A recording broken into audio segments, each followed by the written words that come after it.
அன்பானவர்களே, அன்பு வணக்கங்கள். இறந்தவர்களுடைய ஆன்மா இப்போது இருக்கின்ற நிலை என்ன?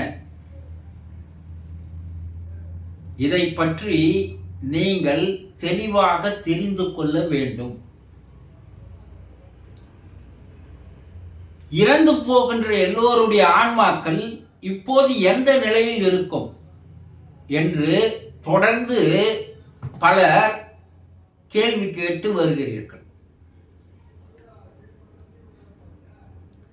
இதை பற்றி பகவத்கீதையிலே பகவான் ஸ்ரீ கிருஷ்ணர் அர்ஜுனனுக்கு உபதேசம் செய்யும் போது மிகவும் அற்புதமாக விலாவரியாக ஒவ்வொரு மனிதனும் தெரிந்து கொள்ள வேண்டிய விஷயங்களை, கருத்துக்களை, வாழ்க்கை தத்துவங்களை எடுத்து கூறியிருப்பார். நாம் அதையெல்லாம் படிப்பதில்லை, படிப்பதில் ஆர்வமும் காட்டுவதில்லை. தன்னை அறிந்து கொள்வதற்கு யார் ஒருவன் முயற்சி செய்கிறானோ அவன் ஒரு மாபெரும் ஞானியாக மாறுகிறான். ஆன்மா என்பது என்ன? ஆன்மா என்கிறோம், ஆத்மா என்கிறோம், ஜீவன் என்கிறோம், உயிர் என்கிறோம், ஆவி என்கிறோம். என்ன அது? எதற்கு இப்படி பல பெயர்கள் வைத்திருக்கிறார்கள்? ஆத்மா என்பது எது இந்த உலகை உற்பத்தி செய்தது, எது இந்த உலகை படைத்தது, எது இந்த உலகில் ஜீவராசிகளை, உயிரினங்களை உற்பத்தி செய்தது, அந்த மாபெரும் சக்தி தன்னை எல்லா உயிரினங்களிலும் வியாபித்துக் கொண்டது என்று வள்ளல் பெருமான் கூறுவார். அந்த சக்தி தான் ஒவ்வொரு உயிரினத்திற்குள்ளேயும் இருக்கிறது, மனிதனுக்குள்ளேயும் அந்த சக்தி இருக்கிறது. அதை மாபெரும் பேராற்றல் என்கலாம், தெய்வீக சக்தி என்கலாம், இறை சக்தி என்று பல பெயர் வைத்து அழைக்கலாம். அதை எல்லோரும் தெரிந்து கொள்ள வகையிலே இறைவன், ஆண்டவன், பரம்பொருள், பரமபிதா, பரமசிவன் என்று சித்தர் பெருமக்கள் அழைத்தார்கள். பரமாத்மாவிலிருந்து வந்த ஒரு சிறு துளிதான் ஜீவாத்மா, மனிதர்களாகிய நாம். இந்த பரமாத்மாவிற்கு என்னென்ன குணங்கள் இருக்கிறது, பண்பு நலன்கள் இருக்கிறது, தன்மைகள் இருக்கிறது, ஆற்றல்கள் இருக்கிறது, சக்திகள் இருக்கிறது, இவை அனைத்தும் உங்கள் உள்ளேயும் இருக்கிறது. அப்ப இறைவன் என்பவன் எங்கேயோ இல்லை. அதை யார் சொல்கிறார்? பகவான் கிருஷ்ணரே சொல்கிறார். இறைவன் என்பவன் உங்களுக்குள்ளேயே இருக்கிறான். அவன் ஆன்மாவாக, ஆண்டவனாக இருக்கிறான். யார் ஒருவர் தனக்குள்ளேயே இறைவன் இருக்கிறான் என்பதை தெரிந்து கொள்கிறானோ அவன் ஞானி ஆகிறான். எனக்கு அருகில் வருவதற்கு அவன் தகுதி பெற்றவனாக மாறுகிறான். என்னோடு கலந்து கரைந்து என்னாகவே மாறுவதற்குண்டான தகுதியை அவன் பெறுகிறான் என்று அழகாக கூறுகிறார். அப்ப நமக்குள்ள இறை சக்தி இருக்கிறது, இறைவன் இருக்கிறான், கடவுள் இருக்கிறான் என்பதை நாம் தெரிந்து கொள்ளாமல் நம்மை தடுப்பது எது? இந்த 5 புலன்கள் செய்கின்ற மாயாஜாலங்கள், இந்த 5 புலன்கள் செய்கின்ற அட்டகாசங்கள், அவைத்தான் நம்மை நமக்குள் இருக்கின்ற கடவுளை தெரிய விடாமல் தடுக்கிறது. ஒரு குளத்தில் பாசியானது அடர்ந்து விட்டால் மேலே குளத்திற்கு அடியில் இருக்கின்ற அற்புதங்கள், மகத்துவங்கள் தெரியாது. அதுபோல நமக்குள்ளே இருக்கின்ற அந்த ஆண்டவனை தெரிந்து கொள்ளாமல் தடுப்பது எது என்றால், இந்த 5 புலன்களால் உருவாக்கப்படுகின்ற பாசியினுடைய அடைத்து போன்ற ஒரு மேலடுக்கு மனம். இந்த மனம்தான் நமக்குள்ளே இருக்கின்ற இறைவனை அறிய விடாமல், ஆன்மாவை அறிய விடாமல் தடுக்கிறது. மனம் நம்மை ஒரு சக்தியில் இழுத்து நம்மை அழைத்து செல்கிறது. நாம் என்ன துன்பத்திலேயே அகப்பட்டு கொண்டிருக்கிறோம், அறியாமலேயே இருக்கிறோம். அகங்காரத்திலேயே உழன்று கொண்டு இருக்கிறோம். அதனால் நாம் நமக்குள் இருப்பதை தெரிந்து கொள்ளவில்லை.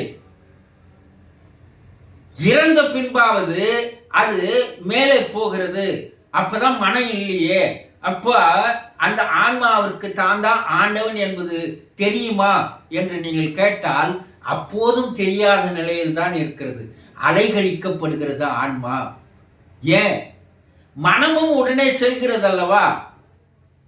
உடல் மட்டும்தான் போயிடுச்சு.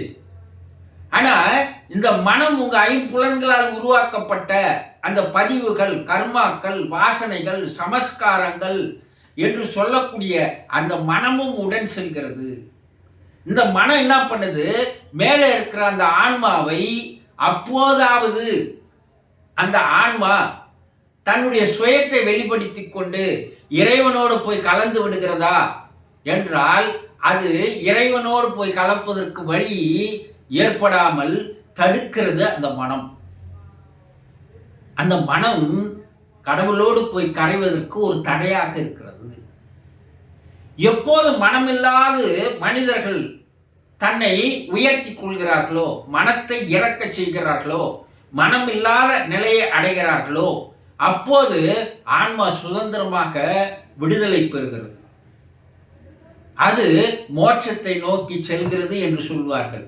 இறைவனோடு போய் கலந்து இறைவனாகவே மாறிவிடுகிறது. இப்போ அந்த ஆன்மா இந்த நிலையை அடைவதற்கு மனிதனுடைய முயற்சி தான் இருக்க வேண்டுமே தவிர இதில் இறை சக்திக்கு எந்த வேலையும் இல்லை. மனிதன் தன்னை கடந்து போக அவன் பயிற்சிகளை எடுக்க வேண்டும். சித்தர் பெருமக்களும் அவதாரங்களும் அந்த நிலையை அடைந்தார்கள். அதனால் அவர்கள் கடவுள்களாக மாறினார்கள். அவர்களையும் தெய்வங்களாக நாம் வணங்குகிறோம். இப்ப ஆன்மாவுடைய இப்ப என்ன நிலையில் இருக்கிறது என்று நீங்கள் கேட்டால் அது தன்னை அறிந்து கொள்வதற்கு முயற்சி செய்யாமல் மனம் என்பது தடுக்கப்பட்டு ஒரு கவசமாக தனக்குள்ளேயே அந்த கூண்டுக்குள்ளேயே ஆன்மாவை அது கட்டுப்படுத்தி வைத்திருக்கிறது, சிறை வைத்திருக்கிறது. அங்க போனா கூட அந்த மனம் செய்த பூமியில் வாழ்ந்த போது மனம் சேகரித்துக் கொண்ட கர்மா வாசனைக்கு தகுந்த தண்டனையை அனுபவித்துக் கொண்டிருக்கிறது. ஆன்மாவும் அதனோடு சேர்ந்து அந்த தண்டனையை அனுபவிக்கிறது.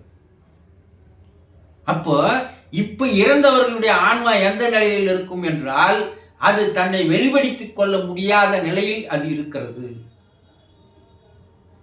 மனிதர்கள் தனக்குள் இருக்கின்ற ஆன்மாவை பூமியில் வாழும் பொழுதே எவன் புரிந்து கொள்கிறானோ, தெரிந்து கொள்கிறானோ, அப்பொழுது மனம் தன்னுடைய செயல்பாட்டில் கட்டுப்படுத்தப்படுகிறது. மனம் என்ற அந்த பாசியை விளக்க ஆரம்பித்தால், சுத்தம் செய்ய ஆரம்பித்தால், உங்களுக்குள் இருக்கின்ற அந்த ஆத்மாவானது பிரகாசிக்க ஆரம்பிக்கிறது, ஒளிவிட ஆரம்பிக்கிறது. அப்ப இந்த உடலும் மனமும் தூய்மை பெறுகிறது, மனம் வெளியேற்றப்படுகிறது. எப்படி இருளாக அஞ்ஞான வாழ்க்கையில் வாழ்ந்து வந்த நாம் அது வெளிச்சம் வரும்போது இந்த அஞ்ஞானம் என்ற இருள் போய் விடுகிறது, ஒளி வீச தொடங்குகிறது. வாழும் பொழுது மனிதன் ஆன்மாவை தெரிந்து கொள்ளவில்லை. அதை சுற்றி ஒரு கூட்டை அமைத்து விடுகிறான், மனம் என்ற கூட்டை அமைத்து விடுகிறான். அந்த மனம் என்ற கூட்டோடு மேலே போகின்ற அந்த ஆன்மா தன்னை வெளிப்படுத்திக் கொள்ளாமல் அது தத்தளிக்கிறது, அலைகழிக்கப்படுகிறது. அப்போ பல பிறவிகள் எடுக்க வேண்டிய தொடர் பயணத்திற்கு ஆன்மா ஆளாகிறது. ஆன்மாவை அழிக்க முடியாது.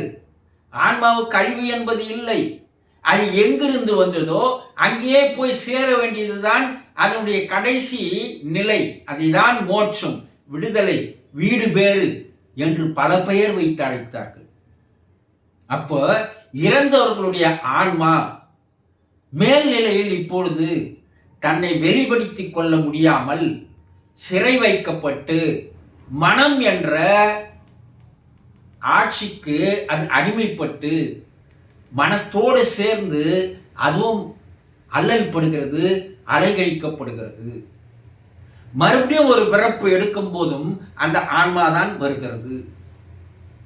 அப்போ மனிதன் வாழும் பொழுதே ஆன்மா, ஆத்மா, ஆவி, ஜீவன், உயிர் என்பதை தெரிந்து கொள்ள வேண்டும். இதுதான் படிக்க வேண்டிய உண்மையான படிப்பு, இதுதான் உயர்ந்த படிப்பு, இதுதான் ஆன்மீக கல்வி, இதுதான் மெய்யறிவு, இதுதான் மெய்ஞானம் என்று சொல்வார்கள்.